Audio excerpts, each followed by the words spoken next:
So welcome everyone. Thank you for coming today. My name is Caroline Toy and I am just panel chairing this panel. First of all, I want to apologize if we have any technical issues, if I get dropped, or if we have any construction noise, as I have a crew of contractors working out here, and so there might be some electrical issues. If that happens, please bear with us. Rebecca Mills will take over the slides, and we'll just continue, and I'll get back in when I can. So today we're going to talk about what works in faculty to faculty DEI or DEIB development, meaning we want to share with you some strategies that we've been able to use in our specific institutional context. And we're hoping that those are things that you can then apply to your institutional context. So we'll talk a little bit about what that context is, and then about a variety of case studies, which you can see on the slide here, where people have been able to address that need with their peers and colleagues without necessarily going through the college administration.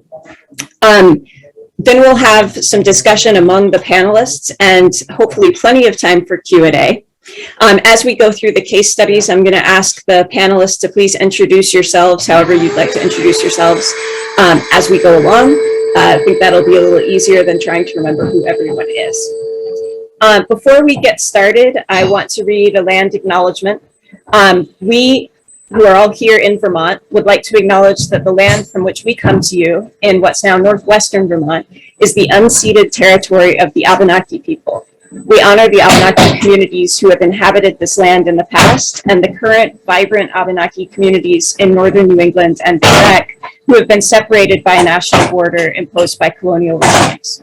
We are uninvited guests in this territory, and with that understanding, we remember and revere the Indigenous peoples connected to this land on which we gather. So with that in mind, I'm going to try to mute myself, and I'll turn it over to Rebecca. Thanks, Rebecca.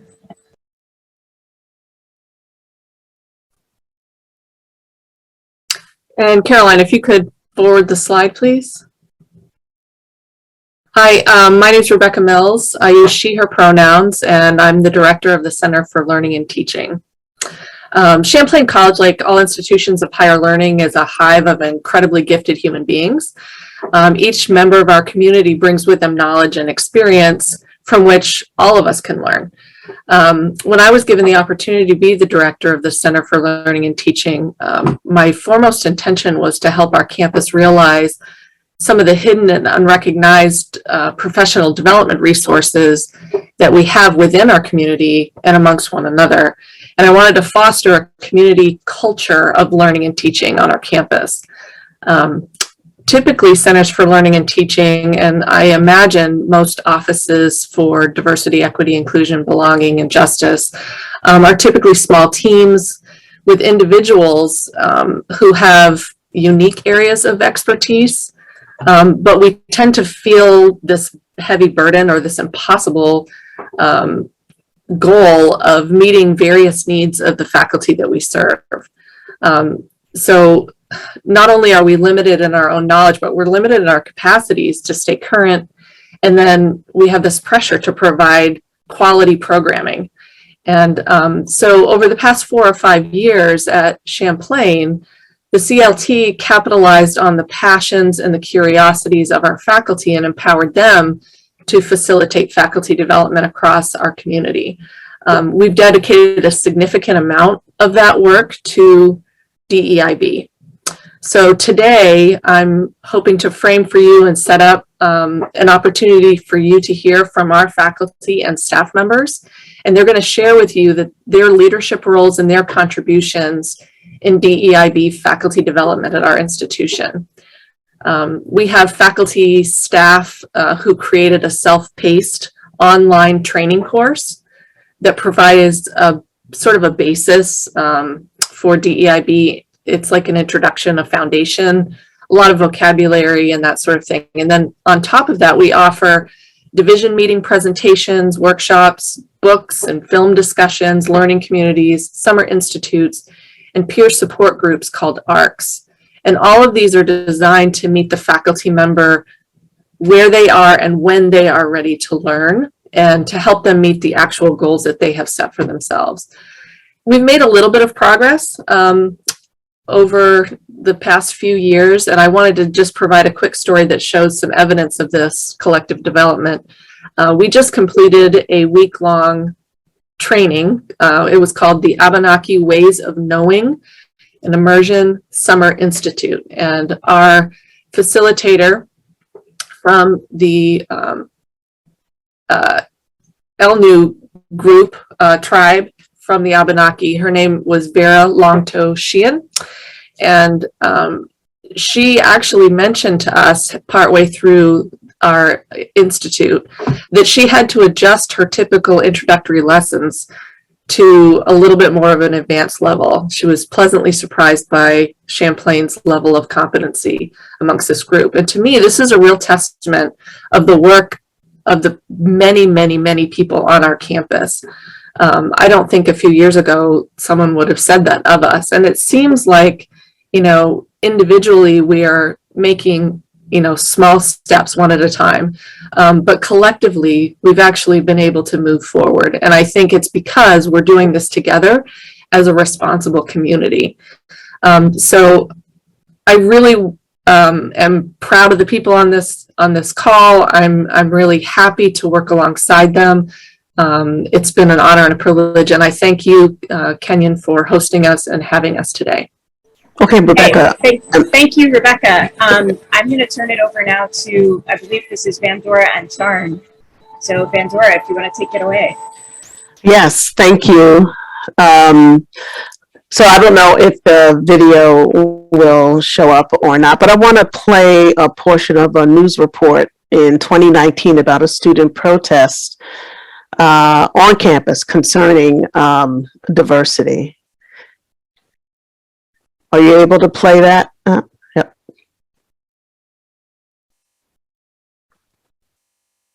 Maybe not.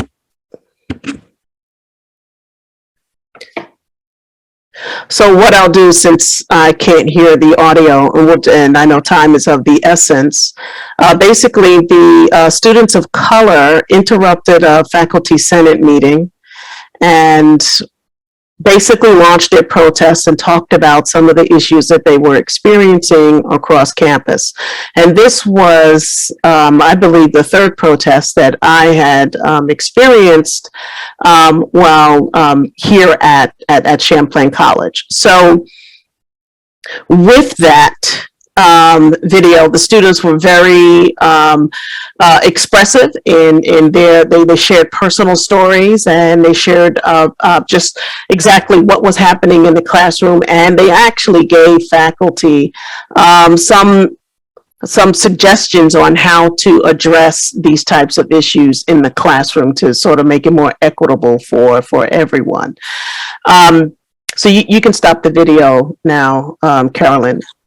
So after the protests, I believe then the Office of Diversity and Inclusion staff resigned at the end of the fall semester in 2020, which then sparked a group of faculty called NEW, we called it Naming Educational Whiteness, to really get together and talk about what is happening. And we were very, very concerned, and we wanted to address it, but we wanted to address it at the faculty level. We wanted to engage faculty. So our main question in our discussions were, how can we engage faculty around diversity issues? How can we get them to really start talking, not just around the edges, but really start to dive in deep about these issues, to be able to at least address the student concerns. So as we know, the campus is a microcosm of the larger world, and it calls for interdisciplinary collective action to uncover, to interrogate, to nurture curiosity, and spark conversations about our knowledge and how we know things, what we know, the practices, and the potential for growth. So it's within that context that this group of faculty got together to talk about, and we had some really deep conversations about what we can do. So you want to go to the next slide. So we came up with, in the spring of 21, to create several panel sessions that just addressed all of the issues. So we started with a film discussion on the documentary Tell Them We Are Rising, which is a documentary about the historically Black colleges and universities, just the history of education as it related to these particular institutions. We had the filmmaker on, and we just started this conversation, and it was available campus-wide. And we thought it was important to start there as a way to introduce another aspect of history, another way of knowing, another experience of education that perhaps the faculty on Champlain's campus may not know about. So we did that, and then we also created some different sessions that really addressed the some of the issues that we thought faculty needed to really start to discuss and talk about. And Tarn, I'll switch it off to you so that you can talk more about the sessions that we planned. Great, thank you, Dr. Williams. So I think we're trying to be really brief, but one thing I really want to name here is that this group that came together, that is growing each year, each semester, is very process oriented. So we are very much interested in deliverables, right, in action, both from within the system and from outside the system. So both to, work within the system, but also to disrupt. And so to that end, thinking about what some of these activities have been were things that we identified as maybe we're not being overt about talking about this or that enough. And our conversations in the new group, which was entirely voluntary, it wasn't considered service to the college. It was because we saw a need and we heard the students and we knew we had to respond. And not just the students, but to lose valuable staff from diversity, equity, inclusion, belonging team was heartbreaking, right? And it really was a good, clear message. Something needs to happen. So with that, the different, some of the different events involved past the Tell Them We Are Rising. After that, we looked at interrogating professionalism, looking at how, not if, racism and white supremacy is embodied in the history and the current practices of professions. The interrogating professionalism, looking at kind of upward mobility and the legacy of Champlain College to kind of prepare students for white collar professions and quote unquote, and to investigate how that push to prepare students might intersect and sometimes even create a tension with the college's assumptions around diversity, equity, inclusion, and belonging. And from there, we looked at manifestation of whiteness in our discipline. So each of these was a panel or a panel type discussion. Much of this happened virtually and was recorded, intentionally recorded, because one of the things that shows up in white supremacist culture that Tima Okun does a nice job talking about is pace and timing. And you have to be at a certain place at a certain time if you want to learn that. And if you don't, you won't learn it, right? So one thing I appreciate about partnering with the Center for Learning and Teaching at Champlain College, and that we have appreciated, I think, as a group, is that we've created these recordings. They've supported the promotion and the opportunities and nurtured and encouraged others to attend. In addition to that, though, we created our own Google site. We didn't go within the college. So again, that's an example of we did our own thing. We followed and respected college policy, but we created our own page, right? And that meant that there was some degree of ability to share and control that. And I don't mean control in a colonialist way, but just kind of to take responsibility and own what we were creating, maybe. So with the manifestation of whiteness, we wanted to be really clear to students that we are aware that white supremacy policies, behaviors, and actions are integrated into many of the disciplines that we teach. They're in the textbooks, they're in the content that's available often, that they're paying for with their own hard-earned money, and in some of the ethics and process and policies of the profession that we're encouraging them to join, right? So from my lens as a social worker, you know, and partnering with environmental studies and policy and the math department, who you see there right now, Warren Sides, who who teaches statistics and on campus, talking about how does white supremacy show up? How are there racist ideas perpetuated within our disciplines? And so from there, you know, talking really clearly to students about that, and also modeling it for other faculty and staff. I realize I'm speaking really fast. We don't have a lot of time, and other colleagues have a lot to say, but from there we looked at colonialism and the organization of knowledge. The faculty librarian looked at the Dewey Decimal System. You know, the organization and storage of knowledge, looking that comes, you know, from white, male, cisgender, Christian, heterosexual, able-bodied points of view, and how do libraries intersect and work with that. We looked at another panelist, Dr. Yakubian, who you saw earlier in the previous presentation, worked with special collections archivist Erica Donis, looking at the production of truth absence, where is there missing information, knowledge, and stories. So each one of these, and there are many, many more, we did several others. One thing that I want, I guess, to share is that we kept up the pace. So it wasn't a one and done. And I think many institutions have fallen into the, like, there's a month or a series of events, and then we, you know, kind of check mark, and then we've moved on. And one of the things that we wanted to do in terms of disrupting was to keep at it, right? Keep at it. So this pace, although I think for us as a group was pretty rigorous as our extra, was also really important. And I think we talked about that a lot. How are we taking care of ourselves? What are we seeing? What are we hearing? Checking back in with audience participants, with co-collaborators. How is this landing? What's the impact? Being thoughtful about that. Who's on panels? How is this represented was really important. So again, we valued process as much as product.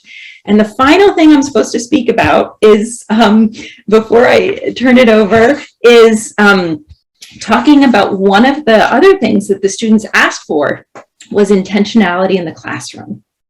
They wanted us to be thoughtful about the delivery of assignments and work in classroom that resonated with this work that we're doing as an institution. And so we collectively created an assignment called What's in a Name. And this was based on a lot of conversations we were having and readings that we were doing independent in our new group. And this assignment was looking at crossing disciplines, again, crossing what some institutions may call colleges, we call divisions, ironically, and trying to cross over those boundaries so that students were seeing other faculty members, other staff members, other students looking at similar content and approaching it from different angles. And how can this be looked at? We created this comprehensive assignment collectively, and then we partnered along the way. How is this landing in your classroom? How are students interpreting it? What are we doing? Are there adjustments we should be making? And then the students and faculty, because it was a pilot project this year, we came together and they did a share out and they shared their work. Here's how we interpreted it. Here's what we did around it. And the students who were present in the room that day really talked about how impactful it was to know that other students were thinking about this in new ways and applying it to their profession. So I'm gonna have Van, I want Dr. Williams to share maybe what her student, and I'll just quickly share so that I don't take up any more airspace, the piece around. So social work looked at it, for example, from the advocacy standpoint, and social work, considers one of the aspects of our work is advocacy. And so, but what does that really mean? So then we started to pick that apart. Who is an advocate? What is an advocate? Who gets to call themselves an advocate? Who doesn't? What does that look like in terms of behavior? Whose voice is valued? All those kinds of things. And then the students did their own kind of deeper reflection and presentation with each other. And then it got shared in a group effort. Thank you, Tarn. And in my sense, one of my students in our class, we had a show producing class, and I brought this assignment to them, and I approached it, or they actually started talking about it as identity. What does identity mean, and what does that look like, and what does it show up in as someone who is creating content? And most of the students had an interest in sports, so I said, okay, so let's talk about what's in the name as far as an athlete. What does that mean? Does it have an impact on culture? And so some students looked at it historically, others did it present day. And one student did her presentation on Billie Jean King as a tennis player, and then also as an activist for equal rights for women. So that was one thing where she was like, wow, I didn't know that. And then of course I felt old because I actually remember the battle of the sexes and all that. So, okay, enough of that. So that's sort of what our group is doing. And we're always trying to push to see what else can we do? How can we engage faculty and students in this conversation just to move this forward. So, and then with that, that's what New did. So I will then pass it over to our next presenter, who is. Thank you, Van Dora and Tarn. Our next presenter is Liz Allen-Pennebaker, who I believe will be joined by Dave Mills. So take it away, Liz. Okay, yes, hi. So I'm Liz Allen-Pennebaker, she, her. I teach in the core division at Champlain College, which is an interdisciplinary humanities program, a general education program that all of our students take. And Caroline, if you do the next slide, please. Okay, so what I created was basically the thing that I wished for. And the name of the thing is Anti-Racist Circles. And what they are is small groups of faculty and staff who meet together every couple of weeks and discuss in a very intimate and trust-building setting issues related to DEIB, right? And the reason I wished for this was that I felt like we had these, big DEIB trainings, right, online modules, and all of those are great, but again, that's sort of a little bit falls into the one and done, and then what do you do with all of the stuff that you learn? Because it's not like, you go to one session and then you got it and you can just do it. Issues come up all the time. And questions that you're sort of trying to negotiate as you think about how you're planning a course or how you're arranging an event. And you need to process those questions with other people to help you sort of find a way forward that makes sense and that is thoughtful and compassionate and appropriate. And also, the large DEIB trainings, those are not the places where you ask that sort of like somewhat awkward question that you're trying to feel your way towards understanding something better, but like in the very short term, it might come out wrong, right? So again, that's another place where you need this sort of like small trusting space to do that.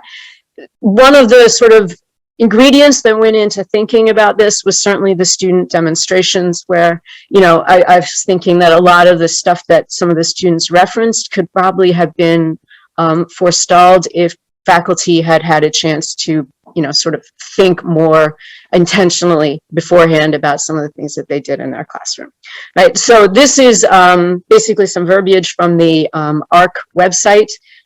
which I'll paste the link into the chat when we're done. That just sort of gives a sense of the kind of stuff that we're, the way that we're conceiving of these groups. So next slide, please.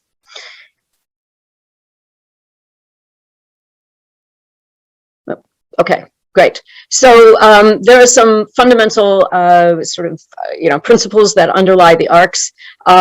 First of all, it's not an administrative initiative and it's not a training, right? It's much more of a processing, supportive, thinking, critiquing kind of space. It's actually run by an independent coordinating committee, and I just want to give a shout out to the excellent committee this year who really, really, made this thing go. And again, it's a trust building space, so it's very different from your sort of typical DEIB training, which tends to be a large one. And then members commit to certain things, and first of all, they commit to meeting every couple of weeks through the semester.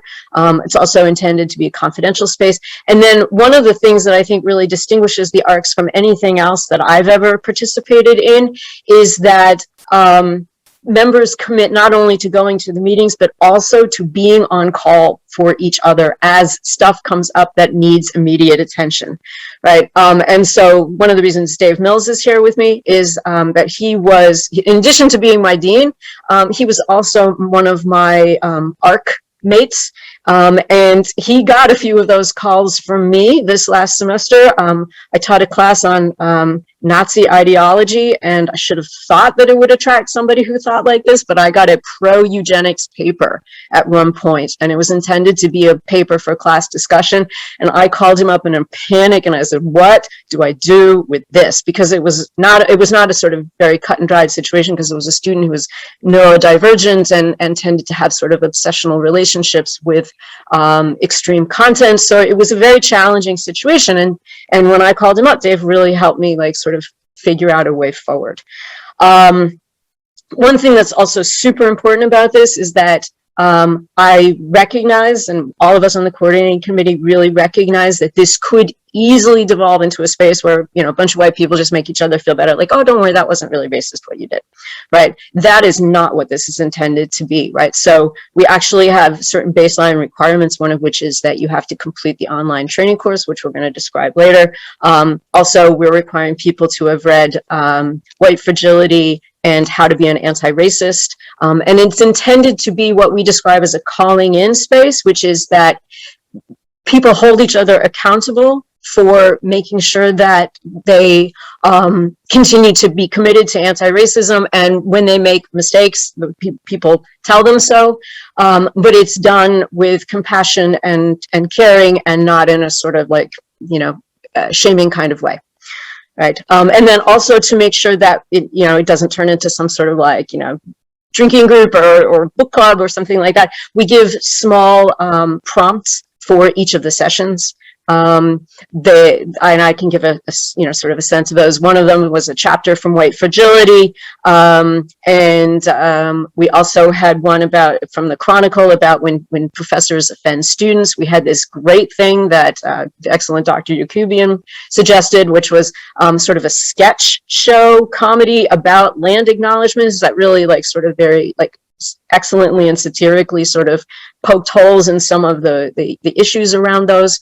And so those are the kinds of prompts. The idea is that they're going to be short and accessible, but also hold everybody to the main purpose of the group, which is to discuss DEIB issues.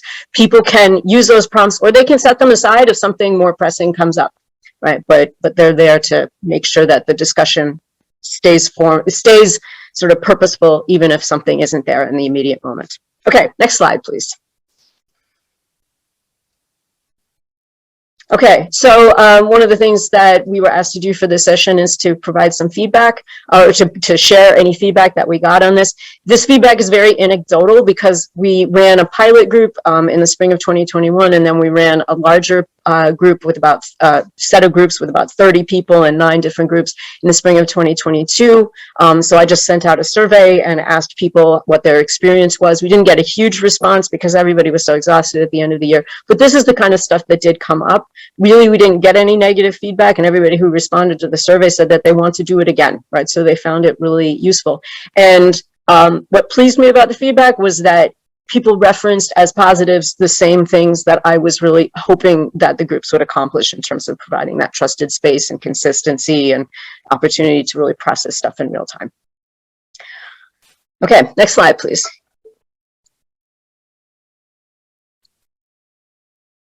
Okay, right. So as I mentioned, right, we did a pilot in spring of 2021. We did a more substantive set of groups in spring of 2022. And then in the fall of 2022 and beyond, we want to continue doing this. We're hoping to recruit more participants. And then we also have some participants who were at Champlain this spring, and then they've moved on to other institutions and they're interested in doing art groups there. So I'm really hoping that this thing is just going to sort of spread very organically.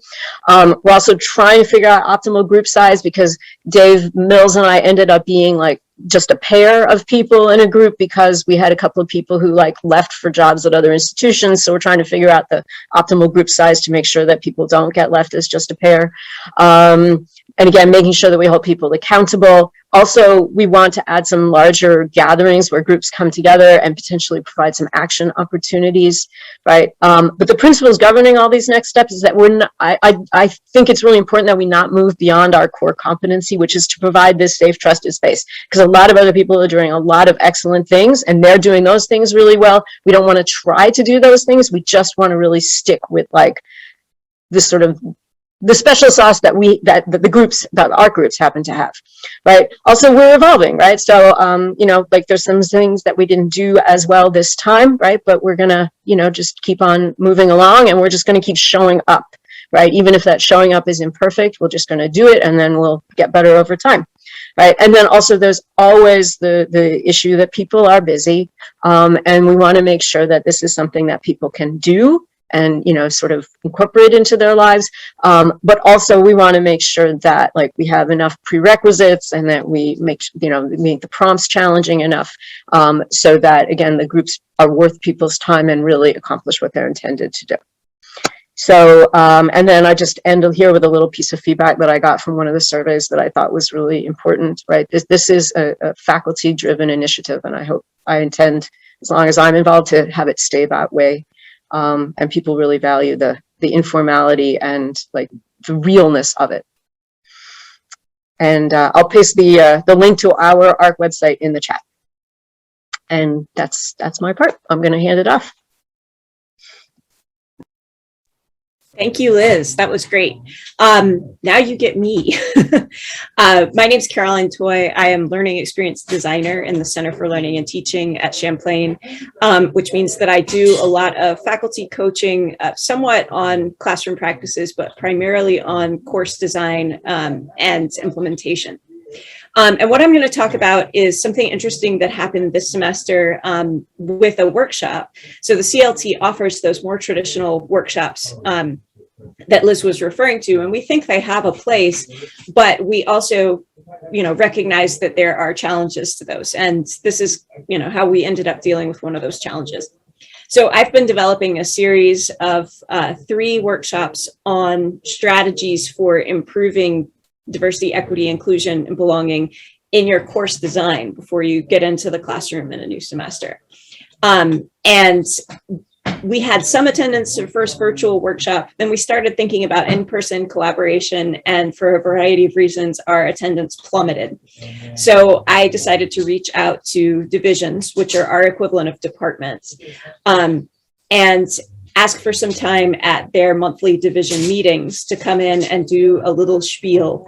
And in this particular case, the spiel was on transparent assignment design.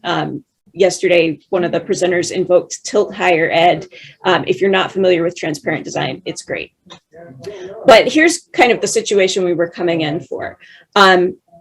We had discovered that in a workshop, we could convey some good strategies, but because workshops reach faculty across all of our different disciplines, the applications are not necessarily as obvious.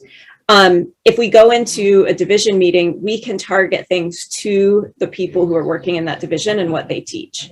That allows us to respond to what people are already doing in terms of DEI work in those divisions, as opposed to just general institutional observations, which are also important. But when we talk about helping faculty see relevance, it's really important to target what they need. There's also sort of the logistical bonus of people have to be at division meeting anyway, so we get a ready-made audience versus struggling to get people to come. And we have some different opportunities for collaboration that turned out to be really cool.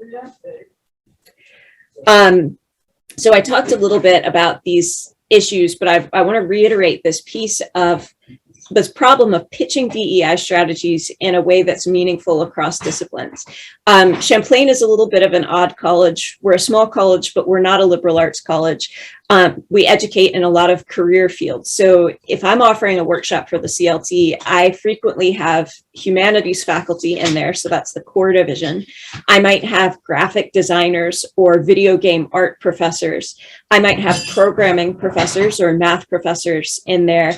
And these are people who don't think that the same strategies necessarily apply to them in terms of teaching. And sometimes they don't. But here's how we solved that. Did the direct outreach to the division deans to get that time in their meetings. And then in one case, and I think this was probably the most successful of these division presentations, the dean asked me to reach out directly to the DEI committee in that division and to sit down with them, explain what I wanted to do, and they could explain a little bit of the context of what they were doing.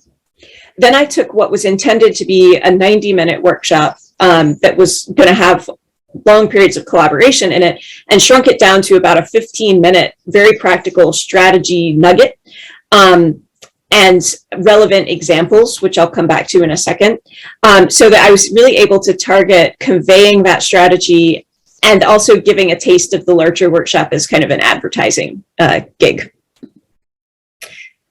So the division that had invited me to speak to their DEI committee was Information Technology and Sciences. So they are the folks who offer programs in programming, in cybersecurity, math, game programming specifically, things like that. And they had asked me, what does this strategy, which is pretty self-evident if you're teaching, say, a class that involves a lot of papers, what does it look like in ITS? I sat down with that group of their DEI committee, and we were able to make those connections. Some members of that committee graciously shared some assignments that assignment descriptions they were already using with me. And we looked at them together and realized that these folks were actually already practicing transparent assignment design. They just didn't call it that. And the way that they organized their assignment descriptions didn't use those same headings, or titles for the different things they were conveying, but they were doing the same thing. And so when I went in and presented, these faculty members allowed me to use their examples and credit them by name so that people could see very clearly, yes, this does apply to a math class. This does apply to a cybersecurity class. And that's what that looks like. And to be able to come prepared to do that was really empowering and a really good way to reach folks who we might have struggled to reach otherwise. So some of the payoffs, unlike Liz, I have not surveyed people to, get really solid anecdata on this, but I can tell you what it looked like for us as a center to do this different type of outreach and collaboration. We got a lot of appreciation from faculty who were there, faculty who were doing this work in their divisions already, and from the deans. Having bigger groups of people that we were speaking to resulted in a level of back channel participation that I didn't really expect. So part of our goal with the longer workshop was to have people come in and collaborate and work on their own courses.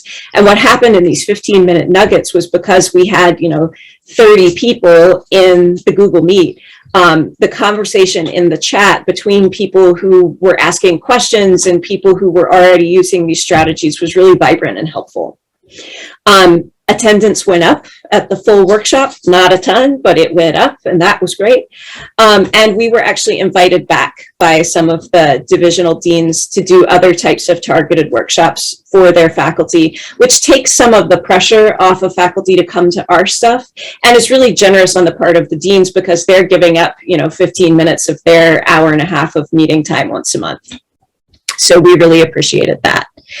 So this ended up being a really great strategy for us and a way to listen to faculty that wasn't what I'm sure everybody gets at their institutions sometimes, the survey that you receive from the provost or from the Center for Learning and Teaching saying, what do you want? When we come in and talk about a specific topic and say, what do you need? And how can we speak back to what you're already doing? Really found the engagement was much better. So thank you. I'm going to turn this over to our next presenter, who I believe is Rowshan. Hi, everyone. Thank you, Carolyn. So I wanted to speak about an issue that I brought up, well, the presentation that I had wanted to do a couple of years ago. And my interest was in the immortal life of Henrietta Lacks and how I could bring faculty together to present this film not only to faculty, but to our students, and to build an inclusive culture and improve interdepartmental engagement through DEI-BJ issues. So I spoke first, actually, to one of our science professors who was extremely interested in doing this. And little by little, we got a few other people into the group. And I had professors from business, from science, from the communications department, in other words, writing and journalism. And then we also had we had the director of the DEI issues at the time to be part of it. And so we discovered that, or we felt that in-depth analysis of films provide both faculty and students with opportunities to access deeper and more emotive and more comprehensive knowledge and perspectives about peoples of color and disempowered communities and diverse voices. So we showed this film, and then afterwards there was a panel that discussed the different aspects, the different disciplines that were brought out in the film. And so the professor in science spoke about what HeLa cells were about, what the contribution that Henrietta Lacks made to medicine and to science on many different levels, including the fact that HeLa cells were sent up into space. And so we then, from each department, each professor who had a certain focus from business and so on, spoke about what they saw and how race and gender impacted their aspects of the discipline. And finally, what we landed on and what the main discussion was about were the DEI-BJ issues and racism in particular. So our director of DEI-BJ at the time spoke about the history of how Henrietta Lacks impacted history, how groups with students, and their issues about race and gender, they were important, and how this community needed to understand the history of racism, needed to understand the history of culture in the Black communities, the history of medical experimentation on Blacks historically. So, for example, she spoke about the Tulsa experimentation. And we were really, I was very impacted at the time, by what came out in the conversations. And the interesting thing was that even though we had the differences of opinions, we had the different disciplines being represented at the time, the primary issues became the DEI issues, which is what we wanted in effect, and how DEI impacts economics, business, history, writing, and philosophy and ethics. And so ultimately, one of the questions that came up at the end, towards the middle or the end of the discussion period, was, yes, this is all wonderful that we speak about racism and we speak about all these things, but these are all liberal issues. And this was a young man who was a student, and he said, we speak about liberal issues, but I, as a conservative in this college, can't open up my mouth because there are too many liberal people speaking here. And that's something that we also took to heart, that yes, Vermont is fairly liberal. Colleges in most situations can be very liberal. But we were interested in seeing and understanding how to impact this young man and other people like him and allow them to understand that issues of DEI-BJ are not about liberal or conservative. They're humanitarian issues. And that is what was so important, in my opinion, about this dialogue. So ultimately, this film brought out issues that we continually bring, at least I bring up in my classes all the time. I still use films a lot. I still try very much to integrate my films with other colleagues. For example, in a course this past semester, I used the film Minari, and I used other films that had to do with Middle Eastern culture, and we have a Turkish professor, and I brought him in to bring out certain issues and certain cultural norms that one has to understand about in Middle Eastern culture. And I think this is a way to not only interest our colleagues in DEI-BJ issues and to allow them to bring in these issues in their classrooms, but it also gives students an understanding about one another's concerns. Some of the feedback that I got was not simply from our students of color, but our white students who said that they really began to respect the dignity of other people. And so therefore, regardless of race, gender, class, sexuality, religion, age, ability, citizenship, nationality, or ethnicity, film and dialogue between professors in front of students can be extremely impactful. I think there's another slide, or is there? I think this is the last one. I may have skipped Okay. ahead a little bit trying to follow along with you. I'm sorry. Thank you for doing that. And so, yes, so this is where I'll pass on to, I believe it's Kerry Noonan. Yep, Kerry, go ahead. Thanks, Rowshan. Thank you so much. I'm Kerry Noonan. I'm also a professor in the interdisciplinary Gen Ed core division at Champlain College, she, her. I'm going to try and make this as brief as I can because I know we're running out of time. I'm going to talk about an initiative that I was a point person on, creating religious observance accommodation policy, working with faculty and negotiating with administration. Next slide, please. All right, so I was working with a minority that's often invisible, students who practice religions. And Vermont is one of the least religious states in the US. And our campus itself has a large number of non-religious students, either who identify as atheists or who are non-practicing. But there is still a good-sized minority who practice some form of religion.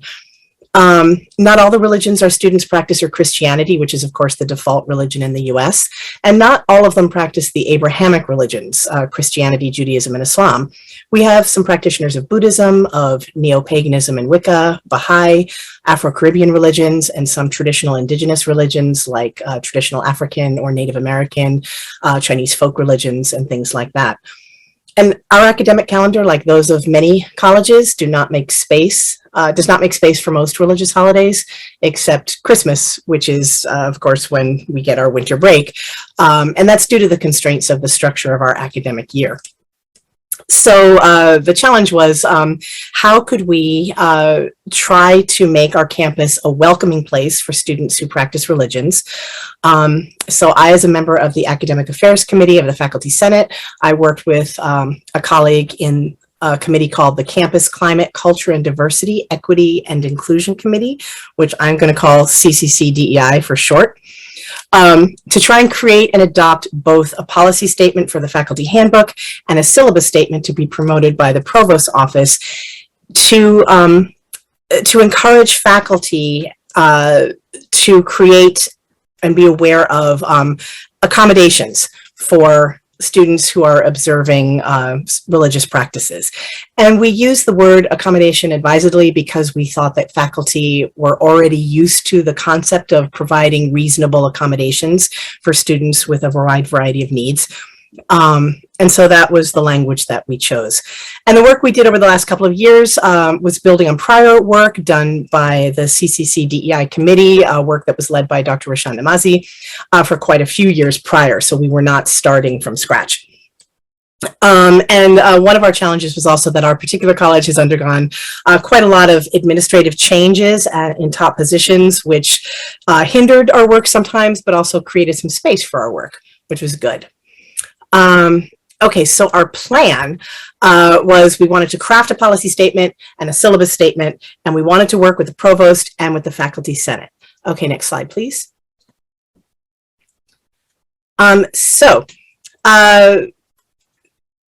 So I was the person from the Academic Affairs Committee, and I worked with librarian Nick Falk from the other committee I mentioned.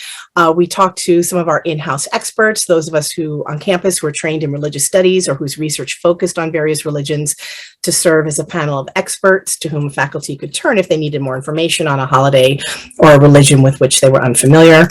So Nick and I examined policy statements and religious observance calendars from other universities and colleges. And we decided that we needed three things. What we wanted was a policy statement about accommodations for religious observance to get all of us faculty on board with the fact that it was reasonable for students to request accommodation for religious observance. We wanted a required statement that faculty can put in their syllabi analogous to other such required statements. And we also thought we really needed a regularly updated calendar of religious holidays that fall during the academic year, with some kind of brief way of indicating the kind of observances practiced, like food customs or abstentions. Is this a holiday where people might gather with family? In other words, students might be traveling. Are there work prohibitions? And a readily accessible place where that calendar could live on our college website so students and professors could all find it. So we came up with a couple of snags, of course, because this is academia.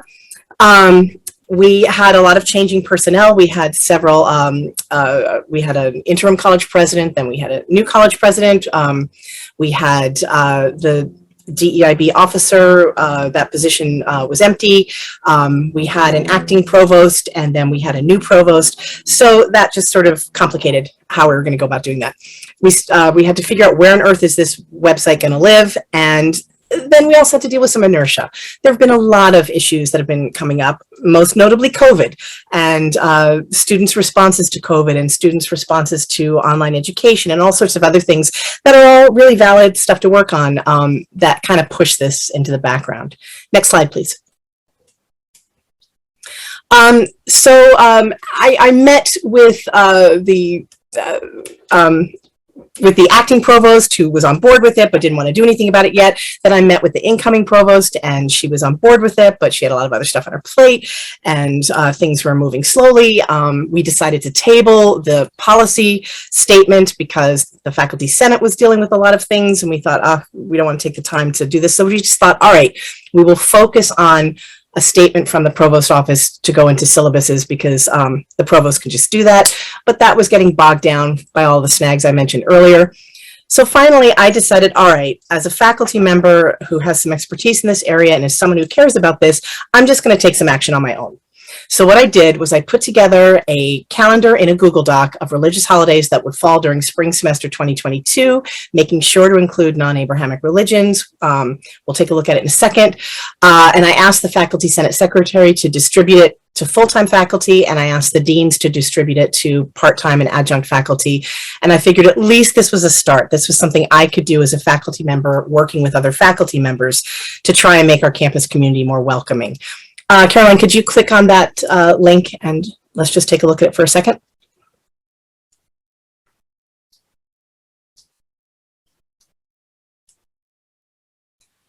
And it's blank, of course.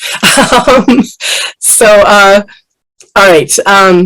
What it looks like is it is a Google document. It lists a bunch of holidays. It tells you what religion it is.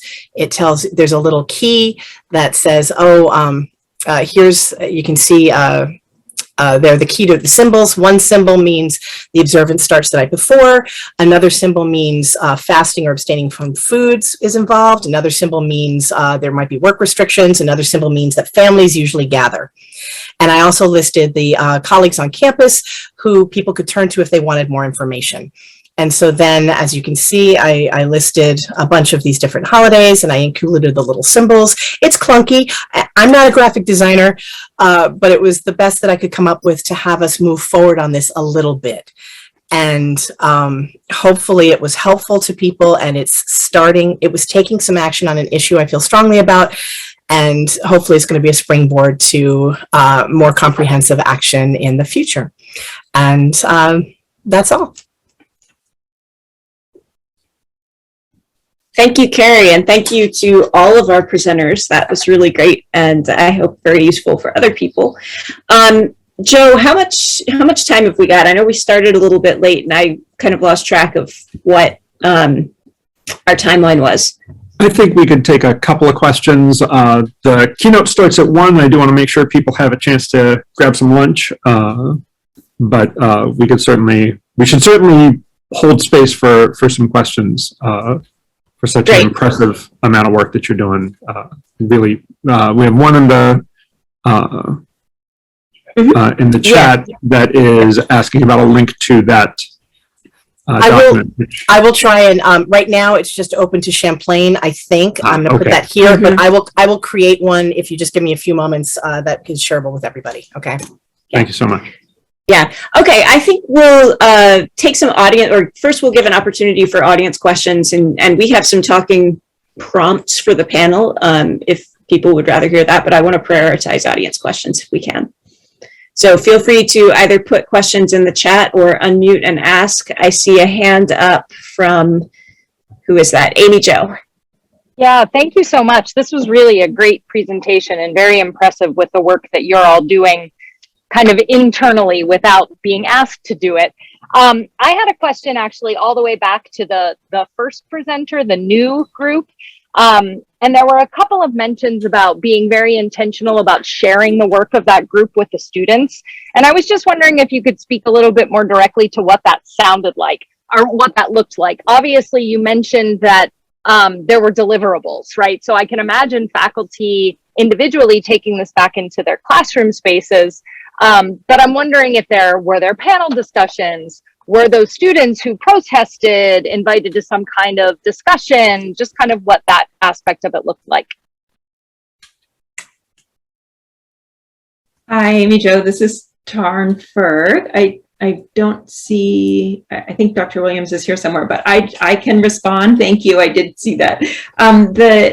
It's a really good question, and I appreciate, oh, there you are. I appreciate your question about, did we go specifically to students, some of the students? You know, one thing that was really frustrating for both the students and I think for some of us is that by the time some of these initiatives were underway, a lot of those students had moved on. And we're looking back as alumni, what are you doing, right? So I think some faculty and staff were in touch with some students to say, you know, you made a difference, you had an impact, right? Trying to cultivate their lifelong commitment to speaking up and speaking out and calling in and calling out. For the students who are here now, I can speak for myself in the classroom that when I, each semester, when I start a class, I'm really intentional about saying that I'm here because, you know, I have this privilege of standing with you and in front of you right now because I've done some work and I've done training and I'm committed to continue to doing that work and doing that learning. And here are some ways that I do it. And these are things that aren't for my clinical license as a social worker. These aren't things that are, you know, because I'm checking off a box at my workplace that's required, you know, similar to maybe doing my ITS, you know, internet safety check.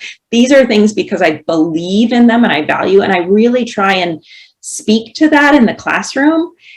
And I think the previous presentation, I'm not remembering the title, to our talk today, they were talking about how having that trauma-informed lens, being authentic. And I think Dr. Yakubian was talking about that relational aspect to teaching. I think that for me has been really critical about that being genuine and authentic about where I come into this work, and also being honest about, listen, I have made mistakes. The profession that I love has made mistakes, and I make mistakes.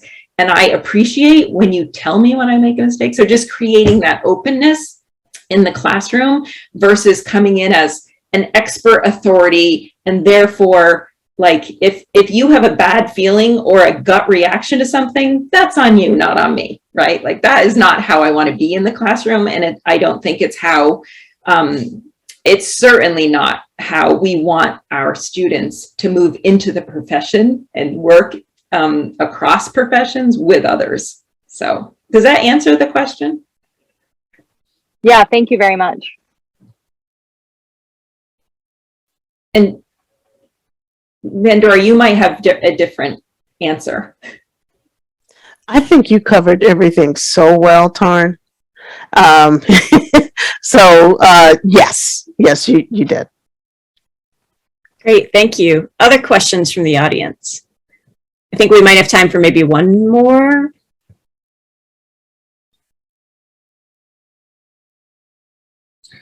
I just had a factual question, and I apologize if I missed this. Do you have a sense of approximately, can you give me a sense of approximately how big your faculty and staff that you're trying to reach are? Rebecca, do you have an idea of that? I'm such a non-numbers person when it comes to the whole group. I believe, Dave's on the call, maybe he can correct me, or I'm sure Kerry has much more historical knowledge than I do. I think we have around 150 full-time faculty and about the same number of part-time faculty members.